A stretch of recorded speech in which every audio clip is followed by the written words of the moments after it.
You know, there was a time not so long ago that Jaguar just didn't make SUVs. It was quite content with making executive saloons and sports cars, and it did both very well.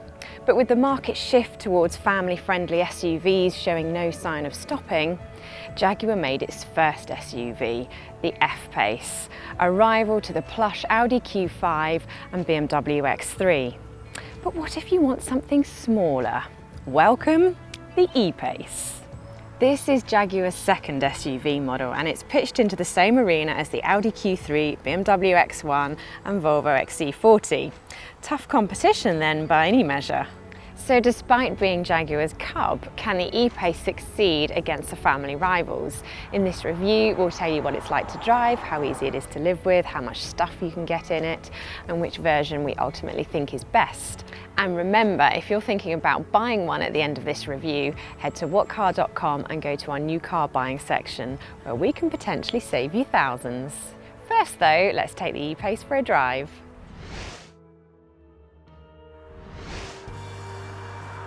Despite its sporty styling and almost looking like an SUV version of the firm's F-Type sports car, it's actually quite a heavy car. In fact, it's 85 kilograms heavier than the larger F-Pace. It's no surprise then that the 2-litre diesel 178 brake horsepower engine doesn't feel particularly fast, although the power is adequate, especially when driving around town.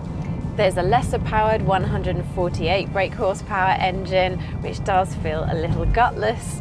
And then there's the punchier 237 brake horsepower, although be warned, is more expensive and less fuel efficient. If petrol is more your bag, there are three to choose from. One has 197 brake horsepower, the next has 247 brake horsepower, and the biggest one has 298 brake horsepower, which is impressively fast, but in real-world fuel economy, you won't get much better than 25 mpg. None of the diesels are particularly refined, although our recommended 2-litre 178 brake horsepower is the quietest. Unsurprisingly, the petrols are all smoother and quieter. Even if you decide to go for larger wheels, the E-Pace never feels horrendously firm and only crashes over the worst potholes. But you will be jostled about a bit on beaten up urban routes, and that feeling doesn't fully disappear on faster roads.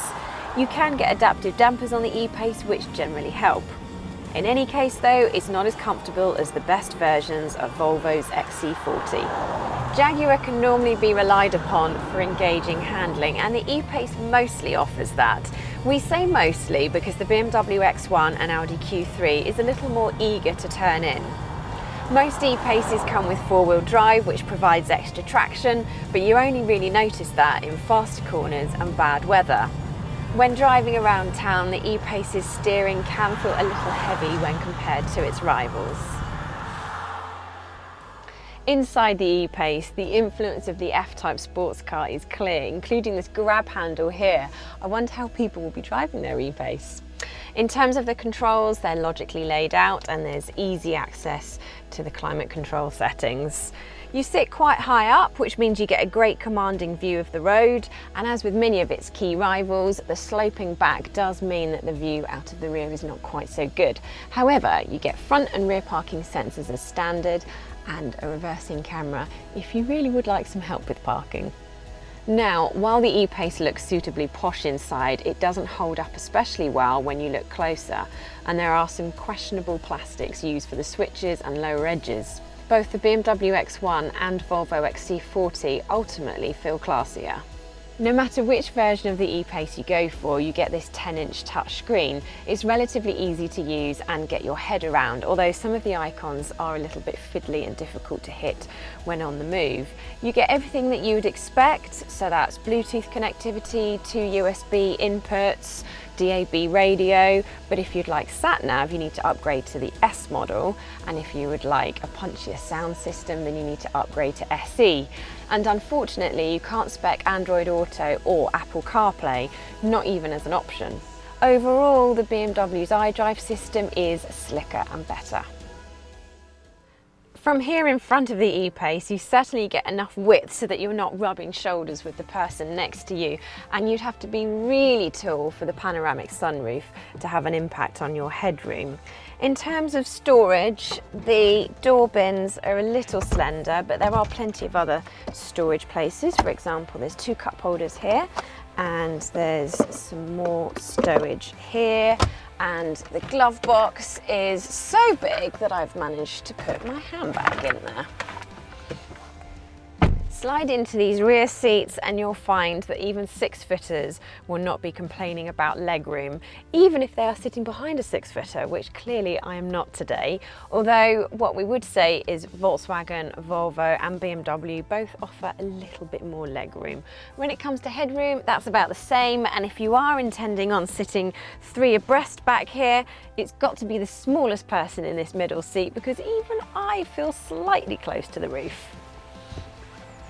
Official figures would have you believe that you can fit more in the boot of the E-Pace than you can in a BMW X1, but actually the reverse is true. Although the boot is far from pokey and it has no load lip, which means getting things in and out is very, very easy. Plus you can fold down the rear seats, so any impromptu trips to a Swedish furniture store, and you can create even more space, although there is still more room in a BMW X1 and a Volkswagen Tiguan. The Jaguar E-Pace costs a lot more to buy than its key rivals. However, it is predicted to hold on to its value better, so effectively it costs you less in the long run and lowers the monthly payments. Although an equivalent Volvo XC40 is still quite a bit cheaper. And watch out company car drivers, because the relatively high CO2 emissions does mean that it will cost you more again. In most cases, we recommend the 178 brake horsepower 2-litre diesel. As for which trim level to choose, you first need to decide whether you like the look of the standard car or if you prefer the styling of the R-Dynamic model. And once you've made that decision, you can then choose what equipment you would like. As standard, the E-Pace comes with dual zone climate control, cruise control and LED headlights, as well as safety kit including automatic emergency braking, lane keeping assistance and a driver tiredness monitor. Unsurprisingly, the car has a 5-star rating from Euro NCAP. We'd recommend spending a bit more on an S model, which adds a more sophisticated infotainment system with sat-nav and leather seats. SE and HSE trims get larger wheels and more safety kit, but are also too expensive for us to recommend. The E-Pace is great to look at, well equipped, and will hold on to its value well, while many of its key rivals are ultimately better to drive and plusher inside. For plenty more on the E-Pace, including our full online review, head to whatcar.com, and remember, if you're thinking about buying one or any of its key rivals, head to our new car buying section where we can help save you thousands. But before you go anywhere, never miss another video, hit subscribe.